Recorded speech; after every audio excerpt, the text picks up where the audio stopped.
Good morning students.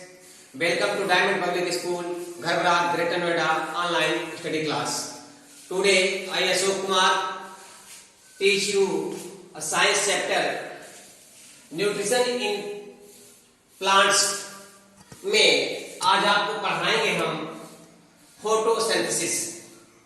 पोषण के बारे में पढ़ाया हमने कि किस तरह से पोषण करते हैं, सर्वाइव करते हैं प्लांट्स अपना। तो उसकी एक जो प्रोसेस है वो है फोटोसिंथेसिस, जिसकी हिंदी होती है प्रकाश संश्लेषण। प्रकाश संश्लेषण इस प्रकाश का ऑब्जर्वेशन, प्रकाश का अवशोषण, अर्थात प्रकाश की उपस्थिति से ही भोजन का बनना ही प्रकाश संश्लेषण कहलाता है। आइए देखते हैं, हमने डेफिनेशन लिखा है यहाँ पर कि the process of making their own food by green plants themselves in the presence of sunlight is called photosynthesis। इतना ही है, मगर कैसे, इसमें थोड़ा सा और दिया हमने।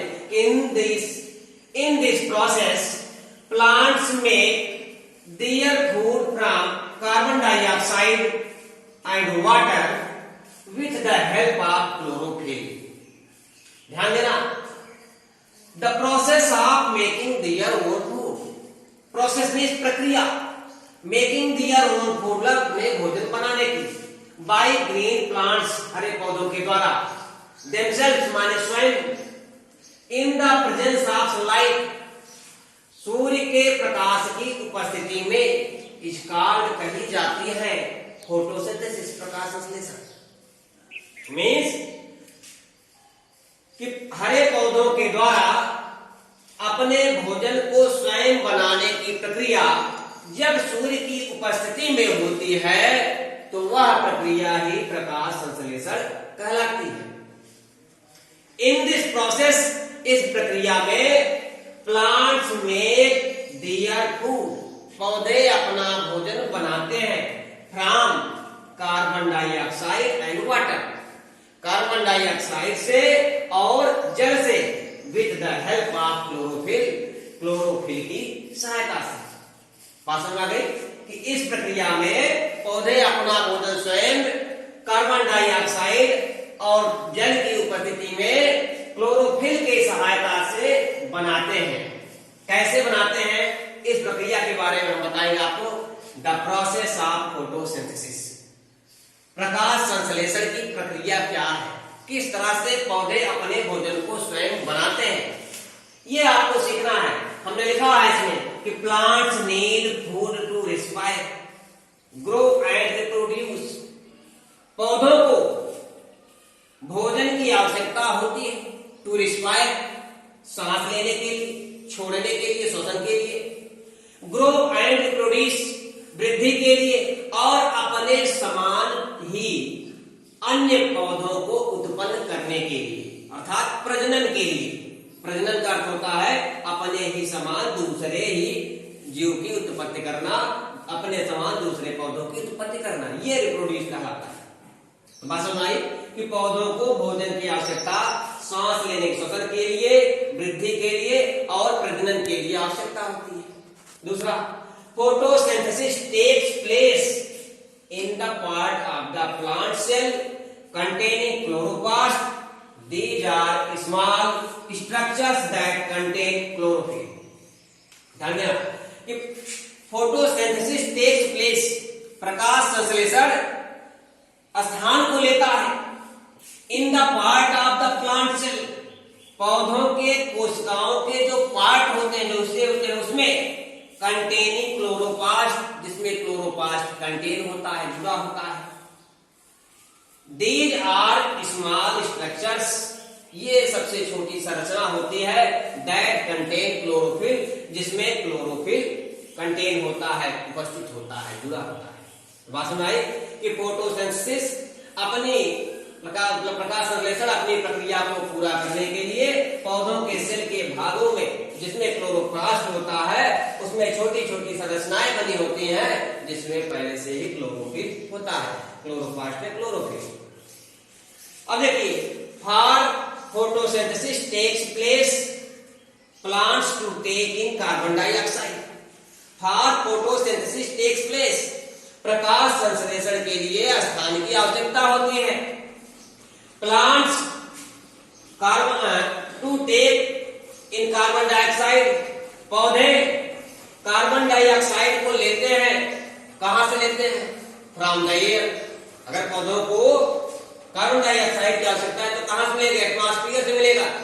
एटमॉस्फेयर में ही पहले एयर की प्रेजेंस होती है, उसमें जो है कार्बन डाइऑक्साइड होता है। कैसे? इसको भी जान ले।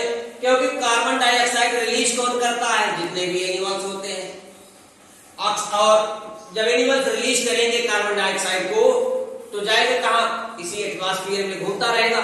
और जब एटमॉस्फेयर में घूमेगा तो उससे जो है जब पौधे अपनी फोटोसिंथेसिस की प्रोसेस शुरू करेंगे तो वो सनलाइट की प्रेजेंस में उसको एब्जॉर्ब कर लेते हैं, खींचते हैं अपनी तरफ। तो वो जो है इनको कार्बन डाइऑक्साइड एयर से मिल जाता है, अर्थात एटमॉस्फेयर से मिलता है। दूसरा चीज अकेले तो बनता नहीं, वाटर। इनको वाटर मिलेगा कहां से? फ्रॉम द सॉइल, मिट्टी से।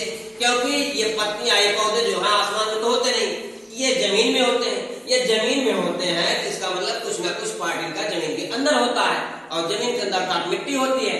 तो मिट्टी से ये जल को अवशोषित करते हैं। क्योंकि जब भी हम पानी डालते हैं पौधों में तो जड़ में ही डालते हैं, या बरसात होती है तो जमीन पर ही पानी होता है। तो इनकी जो जड़ें होती हैं मिट्टी में, वो इनके छोटे छोटे रूट, इनके हेयर टाइप रूट्स होते हैं, रोए होते हैं। ये क्या करते हैं? ये धीरे धीरे मिट्टी से पानी को अवशोषित कर लेते हैं, एब्जॉर्ब करते हैं, और इसको अपने स्टेम की सहायता से ले जाकर के लीफ तक, पत्तियों तक पहुंचा देते हैं। ये आपको हमने दो लीफ भी बना के दिखाया है। ये इसका स्टेम है, तना। यहाँ पर जो है ये इनकी रूट है, और इसमें छोटे छोटे इस तरह से बने हुए इसके रोएदार जो है ये जड़ है, हेयर रूट है। यही जो है मिट्टी से एब्जॉर्ब करती है, यहां से पानी को उठाती है, जड़ें मिट्टी से लेती हैं, उठा करके इस स्टेम की सहायता से धीरे धीरे सारी जितनी भी टहनियां होती हैं सारे ब्रांचेस में देकर के पत्तियों तक पहुंचाती है, लीव्स तक। तो ये लीव्स क्या करता है? इसके बाद देखिए यहाँ पर हमने बताया वाटर फ्रॉम द सॉइल, इनको जमीन से मिलता है पानी, एंड लाइट फ्रॉम द सन, और ये प्रकाश कहां से मिलता है? इनको सूर्य की उपस्थिति से, सूर्य से मिलता है। तो इससे इन तीनों से मिल जाता है, मिलने से ही जो है प्रकाश संश्लेषण क्रिया संपन्न होती है। क्या क्या जरूरत है उसमें? कार्बन डाइऑक्साइड की जो एटमॉस्फेयर से मिलता है, हवा में मिलता है, वाटर की, वाटर कहाँ मिलता है? ये आपको जमीन से मिलता है, मिट्टी से मिलता है, और लाइट, इस लाइट इसको मिलता है कहां से? सन से, सूर्य से मिलता है। तो ये इसकी प्रक्रिया में देखिए इसका रिएक्शन क्या बनता है कि कार्बन डाइऑक्साइड जब वाटर से ये कंटेन होती है, जुड़ती है, इसका केमिकल रिएक्शन बनता है, करता है, जब रिएक्शन करता है आपस में, तो ये सनलाइट की उपस्थिति में तो कार्बन डाइऑक्साइड और वाटर मिलकर के ग्लूकोज बन जाते हैं। ग्लूकोज ही इस पौधों का भोजन है। जैसे मनुष्यों के लिए सब संतुलित आहार भोजन है, सारी चीजें मनुष्य खाता है, वैसे ही इसको भोजन के लिए ग्लूकोज की आवश्यकता आती है। तो ग्लूकोज इसका बन गया कार्बन डाइऑक्साइड वाटर से। तो इसके बाद जो रिलीज करता है, जो मुक्त करता है, वह है ऑक्सीजन। और जो ऑक्सीजन रिलीज करता है उसको जितने भी इस अर्थ पर लिविंग बींग्स हैं, प्राणी हैं, सजीव हैं, जंतु हैं, वो सब ऑक्सीजन को एब्जॉर्ब करते हैं, ग्रहण करते हैं, एक्सेप्ट करते हैं। ये प्रक्रिया प्रकाश इसकी कार्बन डाइऑक्साइड और ऑक्सीजन की जंतुओं से लेकर के पौधों तक कंटिन्यू एक दूसरे में होती रहती है। जितने भी जीव जंतु हैं वो कार्बन डाइऑक्साइड को रिलीज करते हैं और ऑक्सीजन को एक्सेप्ट करते हैं, ग्रहण करते हैं, और जितने भी प्लांट्स हैं वो कार्बन डाइऑक्साइड को ग्रहण करते हैं और ऑक्सीजन को रिलीज करते हैं, छोड़ते हैं। ये हो गया। तो यहां पर हमने लिखा है कि 6 कार्बन डाइऑक्साइड में 6 CO2 carbon dioxide plus 6 H2O जब सनलाइट की उपस्थिति में क्रिया करता है तो C6H12O6 से ग्लूकोज बनता है और 6O2 ये ऑक्सीजन रिलीज कर देती है। ये यहाँ पर आपकी केमिकल रिएक्शन हमने यहाँ से अच्छे ढंग से बता दिया है, इसको आप लोग जो है अच्छे ढंग से याद कर लेंगे। ये 6CO2 plus H2O equal to presence of sunlight C6H12O6 plus 6O2। ये जो है कार्बन डाइऑक्साइड और जल जब आपस में बराबर मात्रा में क्रिया करते हैं सूर्य की उपस्थिति में तो ग्लूकोज बनता है और ऑक्सीजन छोड़ता है। यहाँ पर हमने लिखा है carbon dioxide enters through the stomata on the underside of the leaf. जो कार्बन डाइऑक्साइड ये अब्जॉर्ब करता है कहाँ जाता है, ये इन पत्तियों जो पत्ती बनी है लीफ हमने बना दिया है, इसकी जो स्टोमेटा में होता है रंध्र, छोटे छोटे छिद्र होता है उसमें, ये अंडर साइड द लीफ से पत्तियों के अंदर होता है, तो उसमें जाता है क्या carbon dioxide. Water is absorbed by the root hair cell, और ये जो जल हम बताया वाटर जो एब्जॉर्ब करता है कहां से अवशोषित करता है, जड़ों से, रूट हेयर सेल जो रोएदार इसकी कोशिकाएं होती है उनसे ये एब्जॉर्ब करता है, और एब्जॉर्ब करने के बाद अवशोषित करने के बाद क्या करता है, ट्रांसपोर्ट करता है, transported to the leaf, transport करता है, यहां से ये जड़ों के माध्यम से जल जाता है, यहां पत्तियों तक पहुंचता है, transported to the leaf by the xylem vessels. इसको जो जाइलम वेसल है उसके द्वारा धीरे धीरे जाकर के वो वहां पर पहुंच जाता है। तो आपकी ये प्रक्रिया फोटोसिंथेसिस की कंप्लीट हुई, आपको समझ में आया होगा कि ये फोटोसिंथेसिस में जरूरत है आपको मुख्य रूप से इस मतलब जानने की ये पौधे किस तरह से अपना भोजन बनाते हैं, तो उनको जरूरत है कार्बन डाइऑक्साइड की जो एटमॉस्फेयर से मिलता है, वाटर की जो जमीन से मिलता है, और ये दोनों मिलकर के सनलाइट की उपस्थिति में जब करते हैं तो ग्लूकोज के रूप में अपना भोजन बनाते हैं और ये ऑक्सीजन को रिलीज करते हैं। हमने देखिए यहाँ पर पत्तियों में लिखा है, ये पत्ती बनी हुई है दिख रही है आपके सामने, ये बनी हुई पत्ती है, इसमें देखिए ये इसका बीच का भाग इस तरह होता है, ये आपको दिख रहे होंगे पत्तियां ऐसी ही होती हैं, इसमें छोटे छोटे इस तरह से खाने बनाए हमने, ये क्या है, स्टोमेटा रंध्र है, और जब ये रंध्रों की सहायता से कार्बन डाइऑक्साइड अंदर आता है और जल की उपस्थिति में सनलाइट की, तो यहाँ पर पिगमेंट लिखा हमने, पिगमेंट मीन्स हो गया वह ग्रीन प्लांट का जो होता है क्लोरोफिल, वही पिगमेंट कहलाता है, ये क्लोरोफिल बन गया।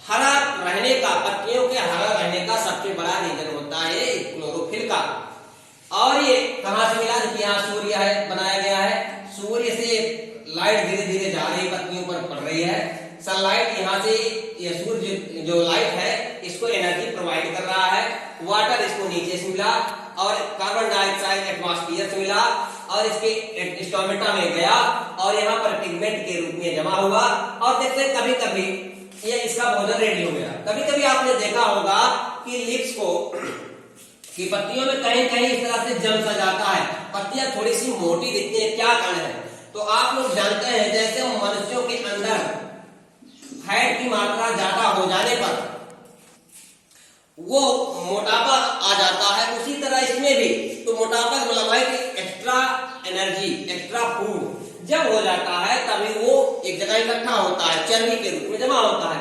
तो सेम कंडीशन है पत्तियों में, यदि जब इनको आवश्यकता से अधिक भोजन मिल जाता है तो कहीं न कहीं पत्तियां स्टोर करती हैं और धीरे धीरे वो मोटी हो जाती हैं, और जो स्टोर करती हैं उसका ही नाम होता है स्टार्च, स्टार्च के रूप में स्टोर कर देती हैं और पत्तियां वहां पर मोटी सी दिखती हैं। इससे पता चलता है कि जब अगर सूर्य के प्रकाश की कमी होगी तो ये पत्तियां इसको हरा भरा रखने में, इसको पूरे प्लांट्स को ये भोजन देने के लिए सक्षम होती है, उस समय ये इसको भोजन जो है पूरा आपूर्ति करती रहती है, ये इसका काम होता है।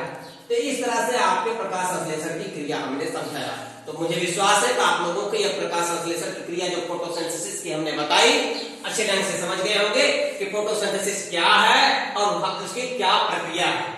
यदि आपको ठीक से समझ में आया हो तो मुझे जो है आप लोग अपना आंसर कमेंट में देंगे, अगर कहीं किसी भी प्रकार की कमी हुई हो तो उसको भी आप लिखेंगे, हम ज्यादा से ज्यादा समझाने का प्रयास करेंगे, स्वयं से भी सुधारेंगे।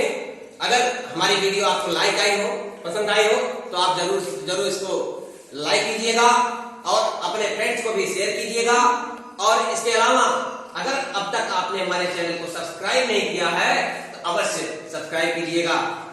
Thank you.